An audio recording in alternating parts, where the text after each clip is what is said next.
We have a course within the BodyTalk system called the Practitioner Reflex course. And it's based upon my looking at the practitioners that are out there, particularly the body talkers, and looking at the people who have such a wealth of good information that can help people, and yet some of them are struggling to in their practices in so much as they're just not getting the numbers they'd like or the referrals they'd like, and or even instructors having trouble getting classes or doing public lectures and people not responding well to wanting to sign up, etc. And I've been teaching healthcare in acupuncture, chiropractic and everything now for about 40 years. And I've seen graduates graduate after, say, a 4-year full-time course, and some of the top of the class, a year later, 2 years later, they're still having to do part-time jobs to support their practice, and they struggle. And yet I see other people who probably aren't top of the class, in fact some of them only mediocre as far as academics go, yet they have thriving practices within a few months. And they can be in the same area as the other ones. And it's something I've looked at a great deal. And I came up with solutions because I actually started applying the principles of this Practitioner Reflex course and to train people in how to be a practitioner. Now you may think that's strange, but how to be a practitioner, part of it is learning technique, learning what you've got to do. But the other part of it is the way you interact, the way you perceive things, the way you answer questions. And this is usually the downfall, because so many people don't know how to talk in a way that is convincing to the patients, and they don't answer questions in a way that sounds right to the patients, in a way that's understandable. And when that occurs, it's a case of, well, I don't really want to go back to him. It seems like he doesn't know what he's talking about, and maybe I should try somebody else. Because no matter how good your technique is, if you're not communicating well and you're not coming across professionally, then you're not going to have a busy practice, no matter how skilled you are. And over the years, there are techniques that you can develop, ways of thinking, etc., that really do make the big difference. The things such as getting over a defensive mode. You may be sitting down and the patient comes in, you treated them the week before, and they sit down and you say, how are you going? And they said, well, ever since that treatment, I really feel I've felt worse. I've got more pain, and I feel like I've almost got a fever and maybe a bit of maybe a flu or something, but it really happened within a day of your treatment. And my husband's concerned because he already thinks that what you're doing is not scientific and quackery.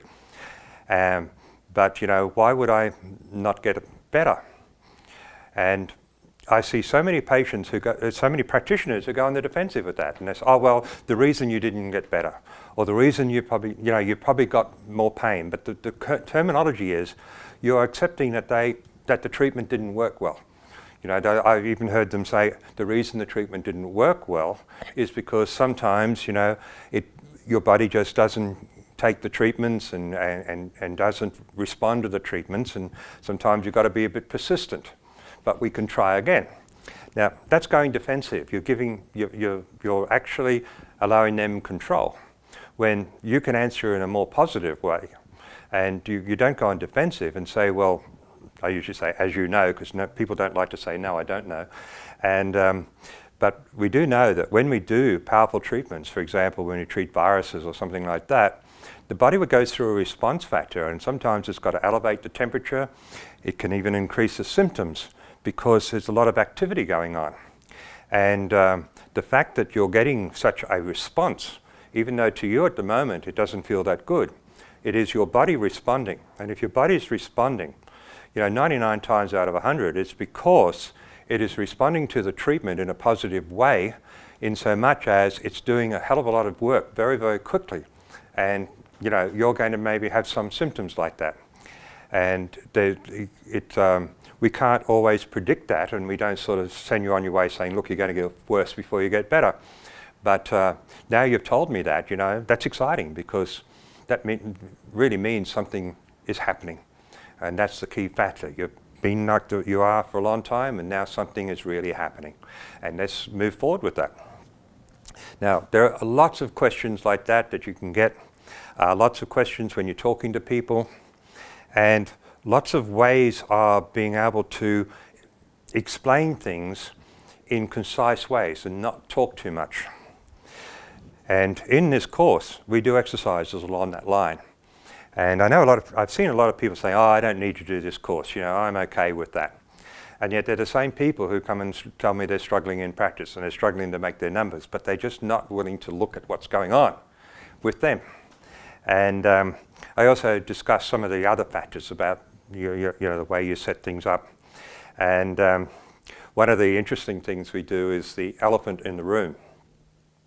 And now the elephant in the room is something that is really there, really big, but we're not seeing it. Now that works two ways.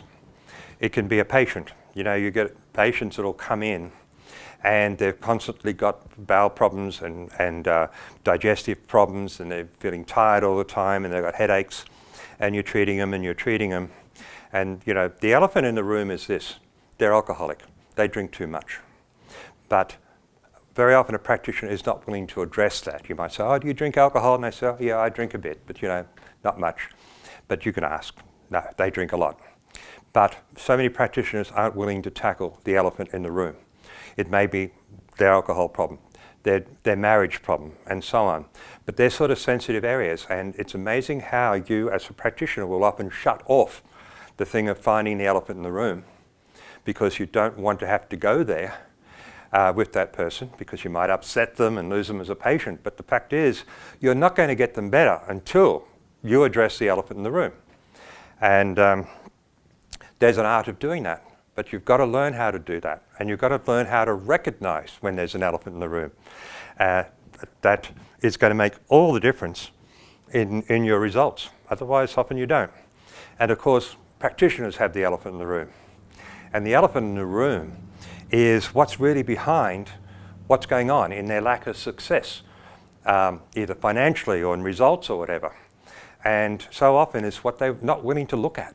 They're just not willing to look at the fact they don't speak well, or they don't lecture well, explain things well, or they don't dress well, or they've got body hygiene problems, or they haven't studied some aspects of BodyTalk that they know they should have, but they just haven't bothered to. But these elephants in the room are something that by habit we tend to shut out. We don't want to look at. I've seen practitioners, I have said to them, you do realize you've got this issue going on. Oh, no, I haven't. They're defensive about it. But, I persist with them. And we talk out, and then next thing they're in tears, and yes, I know I have, etc., etc. But until you address it, and of course, a lot of the things that we don't want to address are the things that we feel will be too hard to change, or we'll lose our identity or personality, etc. Or we don't know how to tackle it, or don't think it can be tackled, or we're embarrassed about it and don't want to share it with anybody.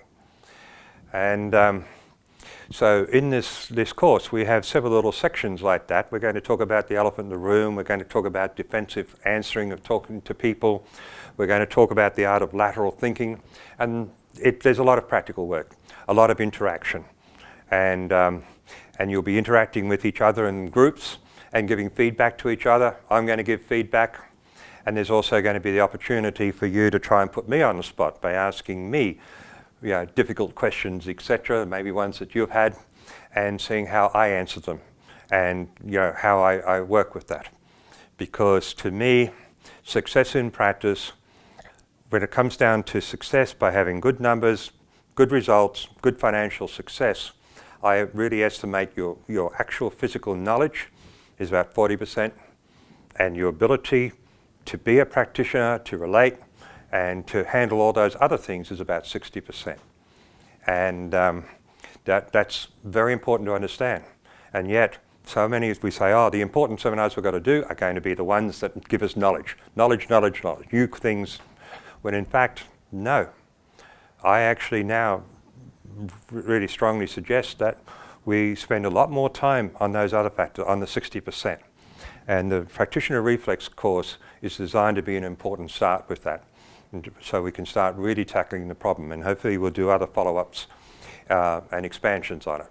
So I really urge you to do it, and don't sit back and let the elephant in the room that you have stop you from realizing and accepting that if you don't have a thriving practice, it's probably not your training as a body talker.